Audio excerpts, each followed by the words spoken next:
Bharatiya Janata party Janasena కలిసే ఉన్నాయి ప్రస్తుతం.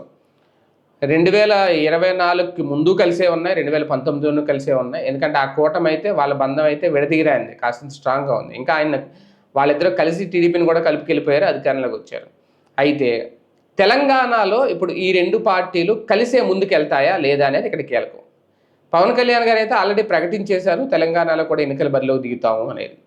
కానీ తెలంగాణలో ఎన్నికల బరిలోకి దిగితే రేపు మున్సిపల్ ఎన్నికల్లో దిగినా, తర్వాత సార్వత్రిక ఎన్నికల్లో దిగినా సరే బీజేపీతో కలిసి వెళ్తే లాభమా నష్టమా అనేది, అయితే బీజేపీ కలుపుకెళ్తుందా లేదా అనేది. ఎందుకంటే ఇప్పుడు జరుగుతున్న ఈ హడావుడు ఏదైతే ఉందో తెలంగాణలో కాంగ్రెస్ వర్సెస్ జనసేన, ఇందులో కొన్ని విషయాల్లో అయితే భారతీయ జనతా పార్టీ నాయకులు సపోర్ట్ చేస్తున్నారు పవన్ కళ్యాణ్ గారికి. ఎందుకంటే ఇది తెలంగాణ నీ అయ్యే జాగీరా అదే అంటే పొన్నం ప్రభాకర్ లాంటి వాళ్ళు అవును మా అయ్యే జాగీరే, ఇది మా జాగీరే నీది కాదు అన్నప్పుడు, అలాంటప్పుడు కొన్ని అంతే తప్ప అలాంటి డైలాగులు అయితే వేయట్లేదు. కానీ కొన్ని విషయాల్లో సపోర్ట్ చేస్తుంది భారతీయ జనతా పార్టీ కొంతమంది నాయకులు.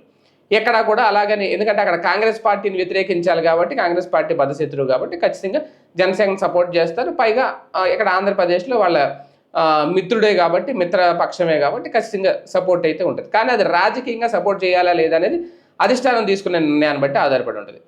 ఇప్పుడు వీళ్ళిద్దరూ కలిసి వెళ్తే ఎవరికి చెక్ పెడతారు?